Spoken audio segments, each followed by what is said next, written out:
work on getting enough protein. I like 1 gram per goal weight in pounds.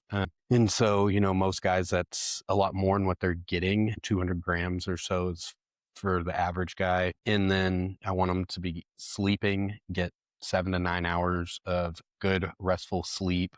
Make sure they don't have sleep apnea. We uncover sleep apnea in a lot of these guys that it mimics a lot of low testosterone symptoms. And so Yeah, I have sure. a pretty low threshold to order a sleep study.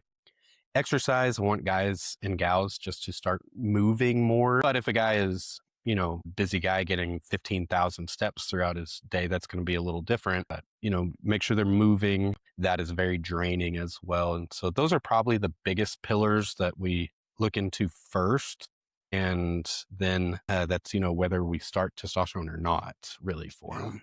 No, that's great. That's great. And I think so. And what you just said here is probably more time than anyone will get, maybe even ever, from their primary care doctor talking about this stuff, and probably from a lot of hormone clinics too. And that's a big problem. And you just outlined it too, right? Go to your primary care doctor, you're scheduled for, a 15-minute visit, and five that has to be him doing his chart and getting things prepped. So you have 10 minutes to talk. If we focused on, what's the big rock here? What's the thing that's going to fix most of your problems? You have that patient you described is probably to us it sounds like a train wreck or a dumpster fire, and we're describing it as not optimal, but pretty average, right? I mean, pretty average American, 40 pounds overweight, drinking 6 beers a night. I mean, there's Yep. probably a lot of head nod, and everyone, man, everyone's either been that person or knows that person for sure. So it's definitely, yeah, definitely interesting. It's definitely super important. And I think we just don't, the system just doesn't make enough time to cover that most important thing.